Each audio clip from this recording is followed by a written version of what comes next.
En la saga de videos dedicados a las fuentes del derecho, nos falta ver la última, el derecho internacional. Para hablar de derecho internacional moderno, debemos remontarnos a Europa y a la Guerra de los 30 años, ya que se considera como surgimiento de los Estados-nación la Paz de Westfalia. La Guerra de los 30 años surge como consecuencia del cisma eclesiástico cristiano, con la aparición del luteranismo y el enfrentamiento entre católicos y protestantes. La guerra comienza en 1618, en la región de Bohemia, dentro de lo que era el Sacro Imperio Romano Germánico. Como se puede ver, es un conflicto interno dentro del Sacro Imperio Romano, que era controlado por los católicos y que trataba de erradicar a los protestantes de aquella región de Bohemia. Los historiadores dividen esta guerra en 4 etapas, siendo esta la primera, que va de 1618 a 1625. La segunda etapa será la etapa danesa, que va de 1625 a 1629. Y la tercera etapa será la etapa sueca, de 1629 a 1635. En este punto se internacionaliza la cuestión. La cuarta etapa será la francesa, que va desde 1635 a 1648, cuando el cardenal Richelieu era el primer ministro de Francia.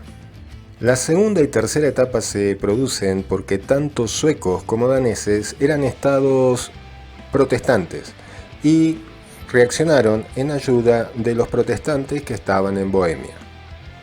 Por su parte, Richelieu, que era católico, se veía rodeado de 2 poderosos estados también católicos, el Reino de España y el Sacro Imperio Romano Germánico. Por ello podemos decir que el ingreso de Francia a la Guerra de los 30 años no fue tanto por una cuestión de fe, sino por un interés del Estado francés. Nadie ganó la Guerra de los 30 años. La Paz de Westfalia fue solo un cese al fuego sin declarar un vencedor, pero sí se declararon principios que servirían de fuente para las relaciones internacionales desde allí en adelante. Esos principios fueron la aceptación del principio de soberanía territorial, el principio de no injerencia en asuntos internos y el trato de igualdad entre los estados independientemente de su tamaño o de su fuerza.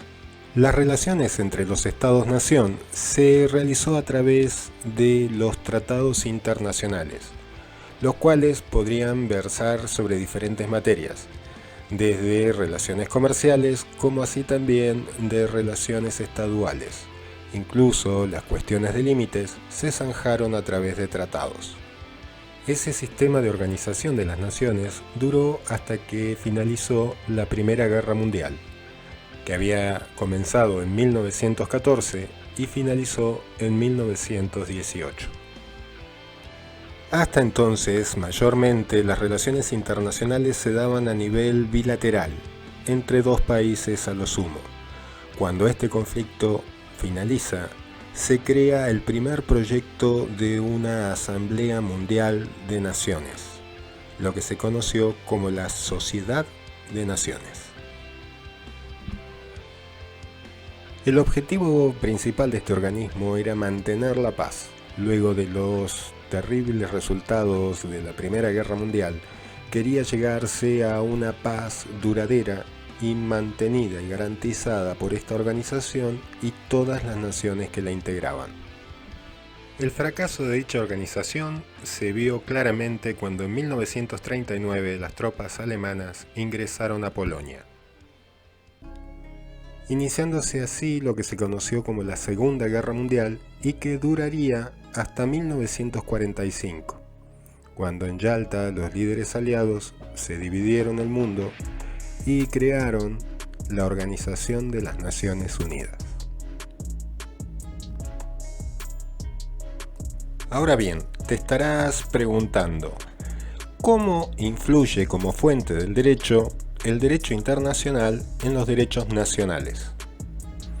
En ese aspecto, los países han tomado una doble forma de incluir o hacer penetrar los tratados internacionales en su derecho nacional.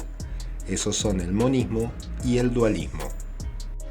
El dualismo considera que los dos sistemas son sistemas separados.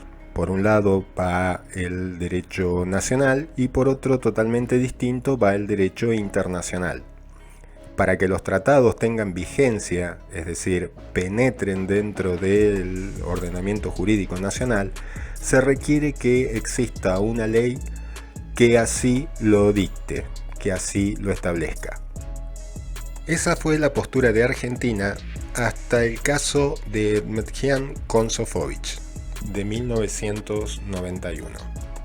En el programa La Noche del Domingo, que en aquella época conducía Gerardo Sofovich, uno de los invitados habló bastante mal de la Madre de Jesús, la Virgen María, y por lo tanto Edmedjian solicitó que se le otorgara el derecho de réplica contenido en el Pacto de San José de Costa Rica. La defensa de Sofovich sostenía, para negar el derecho de réplica, de que la Argentina no había hecho ninguna ley para reglamentar el derecho de réplica ni para hacer aplicable ese pacto en el derecho argentino. La Corte Suprema de aquel entonces dijo que, por el principio de pacta sunt servanda, la Argentina no podía violar un tratado sosteniendo de que no había legislación que lo reglamentara, abriendo así la etapa del monismo, haciendo que los tratados tengan vigencia de manera directa en el sistema jurídico argentino. Si te gustó el video, dale me gusta, compartilo. Soy Cristian Ali Flores y te dejo un abrazo.